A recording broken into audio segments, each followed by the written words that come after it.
Coronel Armando, por gentileza, vem até o palco. Paulo Martins, nosso deputado federal, também vem ao palco. Bom, inicialmente, boa tarde a todos presentes nesse evento. Com certeza, fica feliz. Alô?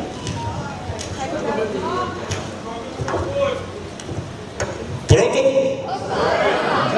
De pé 2, sentado 2. Era assim que a gente começa no quartel. Mas não é assim que a gente vai fazer aqui. Embora para resolver o Brasil precise um pouquinho disso. De pé 2, sentado 2, nós temos o ministro Jorge Sainz, o Derrite e vários outros aqui presentes. E acho que a gente tem uma certa dificuldade em conversar no Brasil, principalmente sendo governo. Sendo governo, todo mundo é contra. Aqui ai governo, sou contra. Isso é bem comunista e a gente enfrenta isso no Brasil. E sendo o governo Bolsonaro um governo de direita, e graças a Deus e a nós conservadores é de direita, nós temos reações diretas. A gente fala do STF, que é a instituição que hoje, se a gente fizer uma pesquisa, é aquela que menos tem respeito da população. A população não confia no STF, não pela instituição STF, mas nos seus ministros, e a gente tem uma dificuldade, então, pela ideologização da atuação deles. E não só em relação ao Executivo, como a Júlia já citou aqui, que foi no início do governo Bolsonaro, a nomeação do Alexandre Ramagem, foi agora na pandemia a interferência no Executivo, determinando que estados e municípios iriam legislar sobre a pandemia, e hoje nós temos essa situação econômica provocada muito pela ação do STF, que depois lava as mãos e diz que o presidente nunca foi cesseado, quando foi. Nós temos recentemente, agora, o passaporte da vacina, tá, que não deveria existir, que o governo decretou ali que não iria cobrar, é uma decisão pessoal a tomar a vacina, mas a exigência, o Barroso já derrubou, permitindo a demissão de servidores públicos, demissão de colaboradores das empresas. Isso é ruim para a nossa liberdade, para a democracia. Então nós estamos perdendo a democracia, aquela que diz que o homem tem liberdade de expressão, e o nosso amigo Daniel Silveira ficou preso por quase 8 meses por ter se expressado, e agora, no momento que ele é colocado em liberdade, ele ainda está cerceada a participação dele nas mídias sociais. Isso é, sim, uma ditadura de interferência do judiciário no legislativo, na ação do Daniel Silveira, assim como foi agora nas nossas decisões relativas a precatórios, que vai ser julgada lá, o recurso que os partidos de esquerda estão buscando ao chegar a perder uma decisão, e ali ao STF encontram ali, parece um imã, quem é que eu vou escolher para barrar essa ação do governo. Então o judiciário diretamente interfere na harmonia entre os poderes, interfere direto, eu acho que é aquele que nós mais vimos, e a Júlia foi muito feliz ao falar dos procuradores também. Nós votamos recentemente a PEC 5. O que era a PEC 5? Nós temos que tomar muito cuidado com a manipulação ideológica que o pessoal do Partido Novo e do MBL estão fazendo. Tá? O que aconteceu na PEC 5? Era uma PEC proposta pelo PT em relação à atuação dos procuradores, mas nós não votamos essa PEC com esse nome, nós votamos um substitutivo que foi negociado com os procuradores. Eles fizeram um grande lobby, foram mais de 300 procuradores a Brasília, mais de 300, pedindo que não alterasse a forma de ação dos procuradores. E nós temos aqui o Jorge Sainz presente, que eu conversei com o senhor Armando, o procurador dificulta a ação da minha secretaria, muitas vezes de forma ideológica. Temos o ministro Salles, que não tem área mais difícil de trabalhar que com o Ministério Público em cima. Então o Ministério Público, ele age de forma preconceituosa, e nós eu votei a favor do substitutivo e depois a gente às vezes tem que explicar. Mas houve uma negociação, 90% do que o Ministério Público queria foi atendido. Eu falei com o Procurador-Geral do Estado, o Procurador de Joinville, a Bia Kiss, que é procuradora, ela deu aval ao acordo, foi mais de 3 semanas, mas aí depois que tivemos a votação, às vezes o parlamentar tem medo de votar.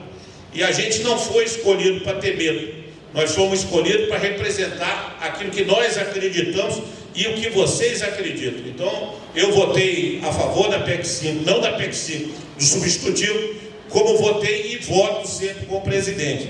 Mas a gente tem dificuldade,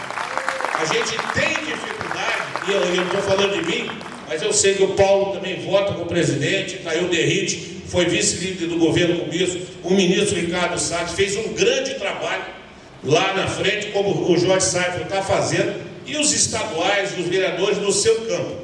O que a gente tem que procurar é a nossa identidade. Eu digo também de interferência, por um lado, da minha origem. Nós militares tivemos no governo Lula e governo Dilma uma tentativa de interferência na promoção de generais. O Ministério da Defesa sempre tem sido ocupado por pessoas que não são do meio militar. O primeiro presidente que colocou militares à frente do Ministério da Defesa foi o presidente Bolsonaro. Colocou em São Miguel Fernando e agora o Braga Neto, meu amigo há muito tempo. Nós éramos internos no Colégio Militar, eu interno, ele externo no Colégio Militar de Belo Horizonte. Mas o PT colocou como a segunda, a secretária-geral do Ministério da Defesa, a mulher do cara que era do MST. A secretária-geral colocada no Ministério da Defesa foi a mulher de um camarada do MST. E aí eles queriam subverter a indicação dos generais. Como é que como é que acontece isso? Ela acontece, é feita uma lista de escolhas, é elaborada a lista, e não tem esse negócio de interferência do presidente na lista, nada. A gente escolhe, o presidente pode mudar, mas a lista é consensuada. Ela é entregue ao presidente, o presidente ele faz a escolha do general. O PT começou a querer escolher o ministro da Defesa, queria escolher os generais que iam comandar o Brasil. É uma carreira que eu posso dizer que é uma carreira longa. A gente leva mais de 30 anos, quase 35 anos, como um oficial chegar a general, e aí o PT começaria a inverter. Quem viu a análise do PT, na autocrítica do PT em 2015, viu lá que eles não conseguiram intervir nas Forças Armadas. Na Venezuela, eles interviram. Eles começaram, sem desmerecer, a pegar as praças das Forças Armadas, sargento, subtenente, e promover a general.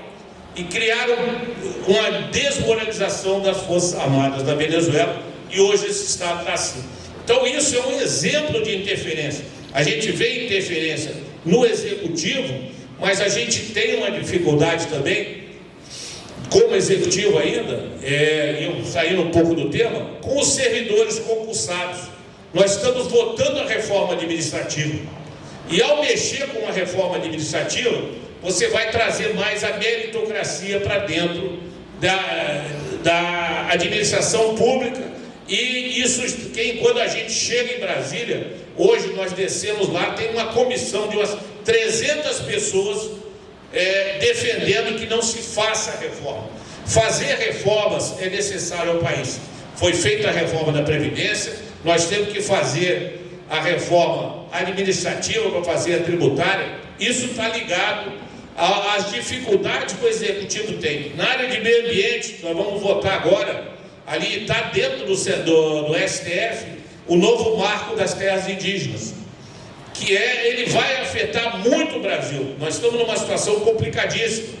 A crise hídrica, a usina de Belo Monte. Belo Monte, ela é uma usina que foi feita para ter 18 turbinas. Ela só funciona com uma. Foi gasto 40 bilhões de reais para fazer Belo Monte e funciona com uma usina. Interferência do judiciário e as ações. E o prejuízo acaba ficando sempre com a população. Então eu tenho assim, a resposta da interferência. Vocês deram no início, e é verdade. Quando eu falei do procurador, eu perguntei a 100% dos prefeitos que visitam o nosso gabinete e todos eles disseram: coronel, o procurador muitas vezes ele para tudo e a gente não consegue trabalhar, é difícil estar no executivo. Assim como o Jorge falou, o procurador, da forma como ele age, é a mesma coisa que uma decisão monocrática de um ministro do STF, que a população às vezes não está vendo isso. Então, assim, há muita interferência grande, que dificulta o executivo. Nós estamos ali, o Luiz Felipe falou da reforma, nós estamos num país de regime presidencialista, mas como Constituição parlamentarista, dificulta ainda mais essa ação. E eu também não posso deixar da interferência do Senado, da Câmara do Executivo. O próprio orçamento da União, e aí eu falo, quando nós trouxemos parcela da decisão das emendas parlamentares para dentro do Congresso, nós tiramos a força do Executivo. Então também o Executivo sofre com ações do próprio Congresso. Então não há independência entre os poderes, e entre esses poderes, hoje, no nosso sistema, o Executivo, na minha opinião, é aquele mais fraco e é aquele que tem que ser mais fortalecido. Se nós tivéssemos aqui, não um regime militar, mas uma democracia amadurecida, nós teríamos um país muito mais desenvolvido. E eu defendo isso, que a nossa democracia seja mais amadurecida. Então era isso a minha mensagem. Mas eu quero dizer também que a gente, ao estar no Congresso, e aqui estou eu, o Paulo, o Derrite, principalmente, e às vezes tem outros que já tiveram, e a Bia, a gente acha que todos os parlamentares têm a mesma força. Nós somos 513, mas se nós não fizermos uma reforma interna, do regimento interno da Câmara dos Deputados, o poder permanece nos líderes e permanece no presidente da Câmara, que define a pauta. E a gente só é chamado a votar essas pautas. Então nós fizemos uma legislação eleitoral que vai regulamentar a eleição de 2022. Houve um debate, mas depois foi colocado em pauta 904 artigos para decidir num dia. Mal e mal nós tínhamos tempo de ler e se preparar para aquilo. Então muita gente, enquanto a gente não tiver condições de fazer outras reformas, e começa pela reforma interna, a gente vai ter essa frustração de achar que os parlamentares não conseguem ou não estão representando a população. Eu fui vice-líder do governo junto com o Derrite, tinha contato com os ministros, tinha lá, e a gente viu as dificuldades que nós temos, assim como a Bia e o Paulo, em pautar o que nós queremos. E essa interferência realmente existe muito, e foi muito bom colocar isso.